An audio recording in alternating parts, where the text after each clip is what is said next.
Hello student, आज हम सीखेंगे क्लास 9 के अंदर इंपॉर्टेंट ग्राफ्स को। तो बिना वक्त गवाए वीडियो को करते हैं शुरू। सबसे पहले हमारा आता है डिस्टेंस टाइम ग्राफ। क्या आता है बच्चों? Distance time graph. तो बताइए डिस्टेंस और टाइम पर कौन डिपेंड होता है? सर, डिस्टेंस और टाइम पर डिपेंड होती है स्पीड। पता ऐसे करो कि पिछली वीडियो को देख करके आइए, मैंने क्लास 9 की प्लेलिस्ट बना रखी है, सभी वीडियो को चेकआउट करिए तब इस वीडियो पर आइए, तब आपको पता चलेगा स्पीड इज इक्वल टू होता है डिस्टेंस अपॉन टाइम। तो बच्चों बताओ इस टाइम स्पीड की वैल्यू किस पर डिपेंड है? सर, स्पीड डिपेंड है डिस्टेंस पर और डिपेंड है टाइम पर। तो डिस्टेंस टाइम ग्राफ जब हम बनाएंगे तो बच्चों उस डिस्टेंस टाइम ग्राफ में किसकी वैल्यू हमें मिल जाएगी? स्पीड। यानी कि डिस्टेंस टाइम ग्राफ अगर हम बनाएंगे तो वो ग्राफ बनेगा किसके लिए? स्पीड के लिए। इसका मतलब डिस्टेंस टाइम ग्राफ अगर हम बनाएंगे तो वो किसके लिए बनेगा? वो स्पीड के लिए बनेगा। अब देखिए स्पीड होंगी दो तरीके की, जिसको हम पहले ही डिस्कस कर चुके हैं। एक होती है यूनिफॉर्म स्पीड और एक होती है नॉन यूनिफॉर्म स्पीड। अगर equal distance in equal interval of time में कवर किया जाता है तो उसको बोलते हैं यूनिफॉर्म स्पीड, और अनइक्वल डिस्टेंस कवर की जाती है in equal interval of time तो उसे बोलते हैं नॉन यूनिफॉर्म स्पीड। दोनों के लिए ही देखते हैं ग्राफ। तो यूनिफॉर्म स्पीड और नॉन यूनिफॉर्म स्पीड दोनों के लिए ही देखते हैं ग्राफ। सबसे पहले देखते हैं यूनिफॉर्म स्पीड के लिए। किसके लिए? यूनिफॉर्म स्पीड के लिए। तो ध्यान रखिएगा, equal distance equal interval of time में कवर होगी तो बनेगी यूनिफॉर्म स्पीड। यूनिफॉर्म स्पीड के लिए कैसा ग्राफ बनता है? यूनिफॉर्म स्पीड के लिए ग्राफ होता है स्ट्रेट, और स्ट्रेट का मतलब क्या होता है? सीधा, जो आजकल आप में से कोई नहीं है। मेरे ख्याल से बात अब समझ में जरूर आ गई होगी। तो यूनिफॉर्म स्पीड का ग्राफ कैसा बनेगा? स्ट्रेट। सर कैसे बनाएंगे? ग्राफ बनाने के लिए सबसे पहले एक साइड बना दें डिस्टेंस, क्योंकि डिपेंड है स्पीड किस पर? डिस्टेंस। एक साइड बना दें डिस्टेंस तो दूसरी तरफ लिख दें टाइम। तो डिस्टेंस और टाइम के लिए ग्राफ बनाएंगे तो वो बनेगा स्पीड के लिए, और स्पीड है यूनिफॉर्म तो ग्राफ रहेगा बिल्कुल स्ट्रेट। तो ग्राफ कैसा बनेगा? ग्राफ बनेगा सीधा। तो डिस्टेंस टाइम का अगर ग्राफ बिल्कुल स्ट्रेट लाइन में बनता है तो वो रिप्रेजेंट करता है यूनिफॉर्म स्पीड को। किसको करता है? यूनिफॉर्म स्पीड को। स्कूल्स के अंदर एग्जाम्स के अंदर बहुत ज्यादा पूछा जाता है, ग्राफ से रिलेटेड क्वेश्चंस आते हैं, ग्राफ ड्रॉ करने के लिए आते हैं। तो जब हम ग्राफ अगर आपसे यूनिफॉर्म स्पीड का पूछा जाए तो आप स्ट्रेट ग्राफ एक बना देंगे। किसके बीच में? डिस्टेंस और टाइम के बीच में। अब एक बात आपको बताता हूं कि अगर इस ग्राफ में डिस्टेंस की जगह आप लिख दें डिस्प्लेसमेंट, तो पिछली वीडियो में आप लोगों ने जान लिया होगा कि डिस्टेंस पर डिपेंड है स्पीड, तो डिस्प्लेसमेंट पर डिपेंड होती है वेलोसिटी। कौन डिपेंड होती है? वेलोसिटी। डिस्टेंस और टाइम का ग्राफ बनेगा स्ट्रेट तो वो होगा यूनिफॉर्म स्पीड। लेकिन अगर डिस्टेंस की जगह कर दी जाए डिस्प्लेसमेंट, और इक्वल डिस्प्लेसमेंट कवर हो इक्वल इंटरवल ऑफ टाइम में तो वो बन जाएगी यूनिफॉर्म वेलोसिटी। मेरे ख्याल से बात समझ पा रहे होंगे, नहीं समझ पा रहे दोबारा सुनिए। डिस्टेंस और टाइम पर डिपेंड है speed, equal distance equal interval of time में कवर हो रही है तो बन रही है यूनिफॉर्म स्पीड, जिसका ग्राफ स्ट्रेट बन रहा है। सिर्फ कुछ नहीं करना, सिर्फ डिस्टेंस की जगह बना दीजिए, लिख दीजिए डिस्प्लेसमेंट। तो स्पीड वाली टर्म क्या बन जाएगी? स्पीड वाली टर्म बन जाएगी वेलोसिटी। और स्पीड वाली टर्म अगर वेलोसिटी बन जा रही है और ग्राफ सीधा ही बन रहा है, स्ट्रेट ही बनना है, तो वो यूनिफॉर्म स्पीड की जगह कहलाई जाएगी यूनिफॉर्म वेलोसिटी। मेरे ख्याल से ये बात आप समझ चुके होंगे। तो वो बन जाएगी यूनिफॉर्म वेलोसिटी। तो इस तरीके से एक तीर से हो जाएंगे दो निशाने। आप तैयार करते हैं यूनिफॉर्म स्पीड का ग्राफ तो वही सेम ग्राफ हो जाएगा यूनिफॉर्म वेलोसिटी का। बस क्या चेंज करना है? डिस्टेंस की जगह बोलना है डिस्प्लेसमेंट। क्लियर हो गई सभी को बात? इसे ग्राफ को ड्रॉ कर लें, फिर बनाते हैं नॉन यूनिफॉर्म का ग्राफ। चलिए अब बनाते हैं नॉन यूनिफॉर्म स्पीड का ग्राफ। तो अब ग्राफ आएगा किसका? नॉन यूनिफॉर्म का। तो नॉन यूनिफॉर्म में क्या होगा? ग्राफ स्ट्रेट नहीं बनेगा। कैसे ही बना दो पर कैसा नहीं बनेगा? स्ट्रेट नहीं बनेगा। स्पीड डिपेंड किस पर होती है? सर वो तो पता है 100 साल पहले से। किस पर डिपेंड होती है? डिस्टेंस पर, और डिपेंड होती है टाइम पर। तो इस तरीके से डिस्टेंस और टाइम का ग्राफ, लेकिन ये स्पीड है नॉन यूनिफॉर्म तो स्ट्रेट ग्राफ नहीं बनेगा। ग्राफ है नॉन यूनिफॉर्म स्पीड का तो स्ट्रेट नहीं बनेगा। तो कैसा बनेगा? थोड़ा कर्वी बन जाएगा। कैसा बन जाएगा? कर्वी, यानी कर्व में। तो इस तरीके से जो ग्राफ है, ये ग्राफ किसको रिप्रेजेंट कर रहा है? किसको शो कर रहा है? नॉन यूनिफॉर्म स्पीड को। नॉन यूनिफॉर्म स्पीड मतलब अनइक्वल डिस्टेंस कवर हो रही है इक्वल इंटरवल ऑफ टाइम में। तो इसके लिए ग्राफ कैसा शो होगा बच्चों? स्ट्रेट ना शो होकर के कर्वी शो हो जाएगा, थोड़ा कर्व में शो हो जाएगा। और ये हो जाएगा हमारा किसका ग्राफ? नॉन यूनिफॉर्म का ग्राफ, नॉन यूनिफॉर्म स्पीड का ग्राफ। बात समझ पा रहे हैं? तो ये ग्राफ हो गया नॉन यूनिफॉर्म स्पीड का। फिर से वही करते हैं चमत्कार, डिस्टेंस को अगर हम बोल दें डिस्प्लेसमेंट यहां पर भी, तो वो बन जाएगा किसका? नॉन यूनिफॉर्म वेलोसिटी का ग्राफ। सिर्फ आप यहां पर डिस्टेंस को बोल दें डिस्प्लेसमेंट, तो ये बन जाएगा नॉन यूनिफॉर्म वेलोसिटी। तो यहां से एक बात समझ लें कि अगर ग्राफ स्ट्रेट होगा तो वो यूनिफॉर्म स्पीड को रिप्रेजेंट करेगा, और ग्राफ जो है वो स्ट्रेट नहीं होगा, नॉन स्ट्रेट होगा, तो वो नॉन यूनिफॉर्म स्पीड को डिनोट करेगा। और डिस्टेंस को अगर कर दिया जाए डिस्प्लेसमेंट, तो स्पीड की जगह वो रिप्रेजेंट करने लगेगा वेलोसिटी को। बात क्लियर हो गई है? इसे कर ले ड्रॉ और चलते हैं अगले ग्राफ के ऊपर। बात करते हैं अगले ग्राफ की। तो अगले ग्राफ आते हैं हमारे स्पीड टाइम ग्राफ, जिन्हें आप और क्या बोल सकते हैं? वेलोसिटी टाइम ग्राफ भी बोल सकते हैं, क्योंकि ग्राफ बिल्कुल सेम रहेंगे, बस स्पीड डिपेंड होती है डिस्टेंस पर, वेलोसिटी डिपेंड होती है डिस्प्लेसमेंट पर। तो जो ग्राफ यहाँ पर स्पीड टाइम ग्राफ के नहीं बनेगा बच्चों, उसी को शो कर दीजिएगा वेलोसिटी टाइम ग्राफ की तरह। सबसे पहले आता है जब स्पीड रिमेन्स कांस्टेंट। स्पीड कैसी हो? अगर स्पीड कांस्टेंट हो, आप चला रहे हैं बाइक, सही है, तो स्पीड कैसी बनाकर चल रहे हैं? कांस्टेंट बनाकर चल रहे हैं, जो चेंज नहीं हो रही है। तो उसके लिए ग्राफ कैसा रहेगा?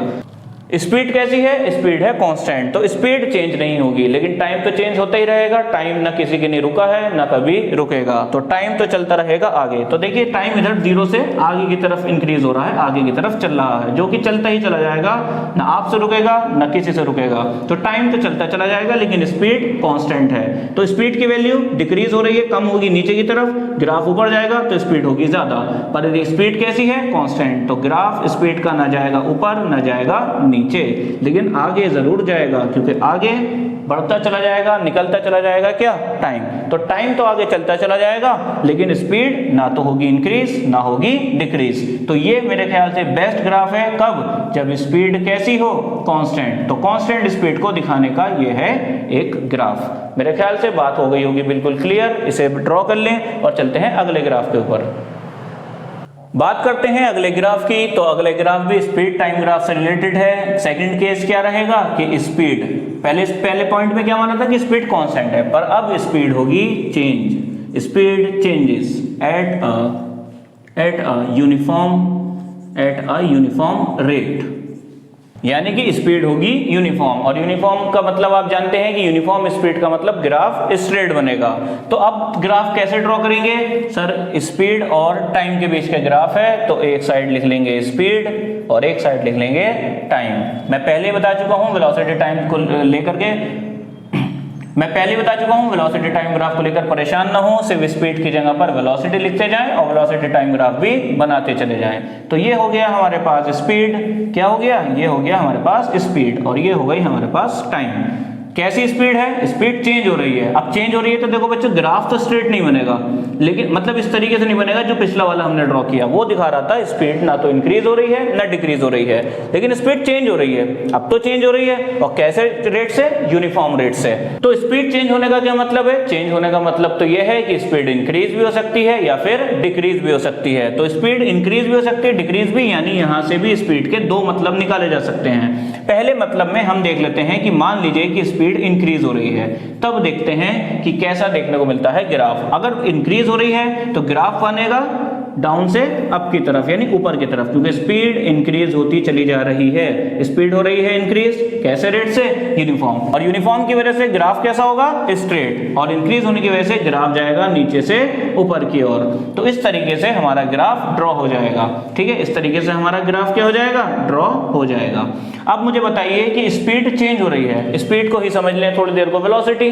तो बताइए वेलोसिटी जब चेंज होती है या स्पीड चेंज होती है तो उसे क्या बोलते हैं? उसे बोलते हैं एक्सेलरेशन। आपने एक्सेलरेशन वाली वीडियो में देख लिया होगा एक्सेलरेशन क्या होता है। वेलोसिटी या स्पीड में होने वाले चेंजेस को हम क्या बोलते हैं? एक्सेलरेशन। तो भाई स्पीड तो आज चेंज हो रही है यूनिफॉर्म रेट से, तो क्या बनेगा? एक्सेलरेशन। तो इसका मतलब स्पीड और टाइम या वेलोसिटी टाइम का ग्राफ बनाए तो वो रिप्रेजेंट करेगा एक्सेलरेशन को। बस एक बात का रखना है ध्यान, ज्यादा ना बनना महान। स्पीड क्या होनी चाहिए? चेंज होनी चाहिए।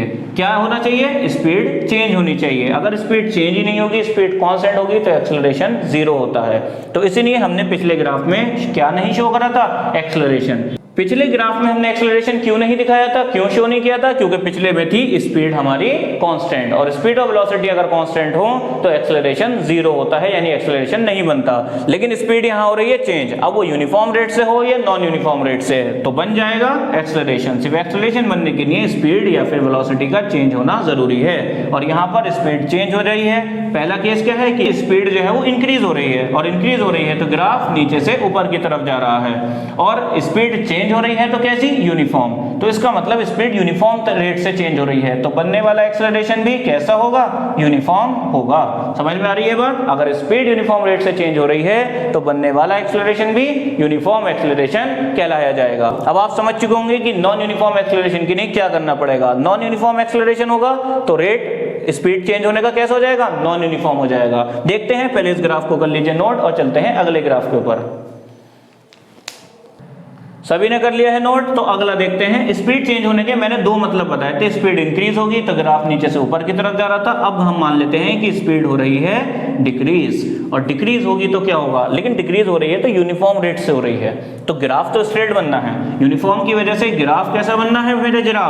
ग्राफ बनना है यूनिफॉर्म। तो सबसे पहले आ जाएगी आपकी स्पीड और इधर आ जाएगा टाइम, सही है? तो स्पीड और टाइम। अब ग्राफ तो बनेगा भाई स्ट्रेट, लेकिन स्पीड जो है वो डिक्रीज हो रही है, तो हाई वैल्यू से वो आएगी लो वैल्यू की तरफ, यानी कि नीचे की तरफ। तो ग्राफ बनेगा इस बार ऊपर से नीचे की तरफ। तो ये क्या दिखा रहा है कि स्पीड डिक्रीज हो रही है। स्ट्रेट लाइन क्या दिखा रही है कि स्पीड डिक्रीज हो रही है, तो कैसे? यूनिफॉर्म रेट से। अब बताइए, यूनिफॉर्म रेट से स्पीड डिक्रीज हो रही है, डिक्रीज होने का मतलब भी चेंज हो रही है। चेंज होने की वजह से क्या बन जाएगा? समझदार बालक, बिल्कुल सही। क्या?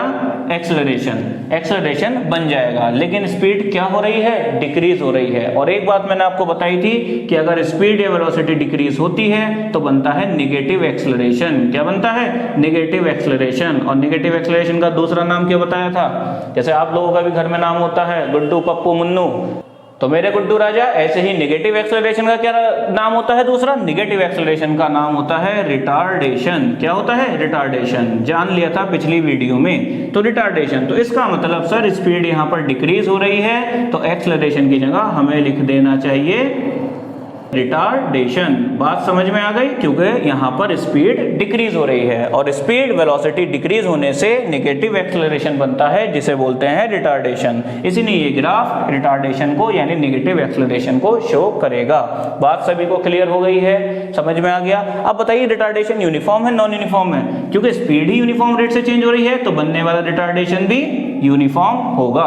आई होप कि ये ग्राफ भी आपका क्लियर हो गया होगा। इसे कर ले नोट और चलते हैं अगले ग्राफ पर। चलते हैं अगले ग्राफ के ऊपर। अगला ग्राफ क्या है सर? अगला केस है कि स्पीड अभी भी चेंज हो रही है। सर वो तो पहले भी हो रही थी। बिल्कुल है, इस बार भी स्पीड चेंज हो रही है, लेकिन इस बार यूनिफॉर्म से नहीं, नॉन यूनिफॉर्म रेट से।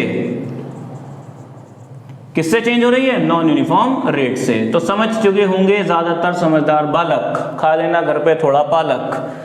शायरी तो सर अच्छी कर लेते हैं, बिल्कुल कर लेते हैं, लेकिन अभी थोड़ा पढ़ाई पे ध्यान देते हैं। Speed changes at a non uniform rate. Speed change हो रही है, पर इस बार चेंज हो रही है नॉन यूनिफॉर्म रेट से। तो ग्राफ आप लोगों की तरह सीधा तो नहीं बनेगा। सर हम ही सीधे नहीं हैं तो ग्राफ क्या सीधा होगा? अरे बात तो बिल्कुल सही है, आप ही सीधे नहीं हैं तो इस बार ग्राफ भी सीधा नहीं बनेगा। कैसा है? Non uniform. बनाते हैं, थोड़ा पर्सनल नहीं होते, ग्राफ पर देते हैं ध्यान। स्पीड है तो ग्राफ तो देखिए स्पीड और टाइम के बीच का है, तो स्पीड इधर और टाइम हो गया इधर।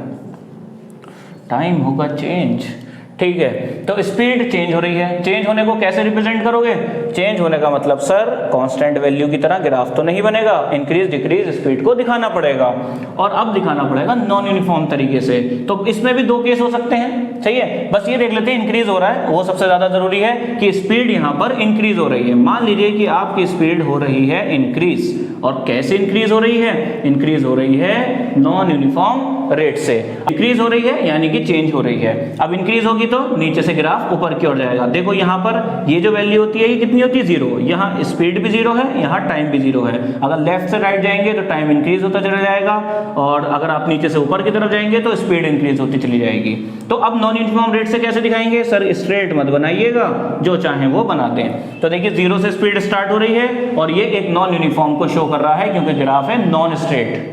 कैसा है ग्राफ? ग्राफ है नॉन स्ट्रेट। चलिए नॉन स्ट्रेट है, इंक्रीज हो रही है स्पीड, तो बताइए स्पीड के इंक्रीज होने से एक्सेलरेशन पॉजिटिव बनेगा कि नेगेटिव बनेगा?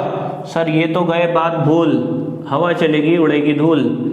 अभी उड़ गई भाई तुम लोगों की धूल, क्योंकि स्पीड जो है इंक्रीज होती है तो बनता है पॉजिटिव एक्सेलरेशन, और अगर स्पीड डिक्रीज होती है पिछले ग्राफ की तरह तो बनता है नेगेटिव एक्सेलरेशन, जिसे कहते हैं रिटार्डेशन। फिलहाल यहाँ पर हो रही है इंक्रीज, तो पॉजिटिव एक्सेलरेशन, और पॉजिटिव एक्सेलरेशन को तो पॉजिटिव एक्सेलरेशन ही कहेंगे, तो यहाँ पर लिख देते हैं एक्सेलरेशन। ठीक है, एक्सेलरेशन। और ये एक्सेलरेशन कैसा होगा? Uniform non uniform. जब स्पीड ही चेंज हो रही है नॉन यूनिफॉर्म रेट से तो बनने वाला एक्सेलरेशन भी होगा नॉन यूनिफॉर्म। बात समझ में आ रही है? तो ये होगा नॉन यूनिफॉर्म एक्सेलरेशन। रिटार्डेशन क्यों नहीं लिखा? बात समझ में आ रही है? क्योंकि यहाँ एक्सेलरेशन है पॉजिटिव, और पॉजिटिव क्यों? क्योंकि स्पीड हो रही है इंक्रीज, इसीलिए उसे रिटार्डेशन नहीं बोलेंगे। रिटार्डेशन कब यूज होता है? जब होती है नेगेटिव एक्सेलरेशन। नेगेटिव एक्सेलरेशन कब होता है? जब स्पीड इंक्रीज की जगह हो डिक्रीज। बात सभी को क्लियर हो गई होगी। इस ग्राफ को भी कर ले नोट, और देखते हैं एक और ग्राफ। चलिए देखते हैं एक और ग्राफ स्पीड टाइम ग्राफ से रिलेटेड। तो एक केस मान लेते हैं कि इनिशियल मतलब शुरू वाली जो स्पीड है, इनिशियल स्पीड किसी बॉडी की, initial speed of a body is non zero. मान लीजिए कि एक ऐसी बॉडी है जिसकी इनिशियल स्पीड यानी शुरू से ही स्पीड कैसी है? नॉन जीरो, यानी वो जीरो से चलना स्टार्ट नहीं करती है। तो उसका ग्राफ कैसा रहेगा? सर उसका रहेगा कुछ ग्राफ इस तरह से, समझ लें बात को। ग्राफ कौन सा बना रहे हो विनोद? स्पीड और टाइम के बीच में, तो स्पीड और टाइम ही लेंगे। तो केस क्या है कि इनिशियल में स्पीड, शुरुआत में स्पीड जीरो नहीं होनी चाहिए। मैंने आपको पिछले ग्राफ में बताया था कि ये पॉइंट ओरिजिन जो है यहाँ पर क्या होगी वैल्यू? जीरो, यानी स्पीड यहाँ पर जीरो है। अब कहा जा रहा है कि इनिशियल स्पीड जीरो है ही नहीं, नॉन जीरो है, तो इसका मतलब मैं ग्राफ अब यहाँ से नहीं बना सकता। अच्छा, स्पीड अगर नॉन जीरो है तो इसका मतलब जीरो से कुछ ज्यादा है, तो स्पीड जीरो से कुछ ज्यादा है, 0 1 2 3 यहाँ कहीं से भी ड्रॉ कर सकते हो। मान लीजिए कि हमारी स्पीड यहाँ से स्टार्ट हो रही है और स्पीड जो है वो इनिशियल में नॉन जीरो है, तो बस ग्राफ जो है वो कुछ इस तरह से बन जाएगा। तो बच्चों ये ग्राफ क्या शो हो रहा है? ये ग्राफ हमें ये शो कर रहा है कि स्पीड इनिशियल में, शुरुआत में क्या नहीं है? जीरो। अगर स्पीड इनिशियल में जीरो होगी तो ग्राफ आप जीरो से स्टार्ट करेंगे, पर अभी स्पीड नॉन जीरो है, स्पीड शुरुआत में जीरो नहीं है, तो इसलिए ग्राफ जीरो से न बनकर थोड़ा ऊपर से बन रहा है। तो मेरे ख्याल से ये ग्राफ भी आप लोगों का क्लियर हो गया होगा। अगर कोई डाउट हो तो आप उसे कमेंट बॉक्स में पूछ सकते हैं। अब एक बात को जान लें कि ये ग्राफ क्या शो कर रहा है सर? नीचे से ऊपर की तरफ, यानी स्पीड इंक्रीज हो रही है। इंक्रीज हो रही है यानी चेंज हो रही है। चेंज होने से क्या बनता है? पिछले ग्राफ में हमने सीखा, बनता है क्या? बनता है एक्सेलरेशन। और स्ट्रेट लाइन हमें बता रही है कि ग्राफ है यूनिफॉर्म, तो इसका मतलब भी यूनिफॉर्म एक्सेलरेशन है। पर ऐसा ग्राफ है जिसमें इनिशियल स्पीड, तो यहाँ यूनिफॉर्म एक्सेलरेशन बन रहा है। बस केस क्या है कि इनिशियल में स्पीड, शुरुआत में स्पीड नॉन जीरो है, यानी जीरो से शुरू ना होकर कुछ वैल्यू से शुरू हो रही है। तो बस बच्चों ये ग्राफ आपका क्या बन जाएगा? ये ग्राफ आपका बन जाएगा यूनिफॉर्म एक्सेलरेशन के लिए। कब? जब इनिशियल स्पीड हो नॉन जीरो। मेरे ख्याल से इस वीडियो में सभी ग्राफ आपके क्लियर हो गए होंगे। अगली वीडियो में इन्हीं ग्राफ्स की मदद से हम न्यूटन्स की इक्वेशन ऑफ मोशन को ड्राइव करेंगे। वीडियो देखने के लिए धन्यवाद। मिलते हैं अगली वीडियो में।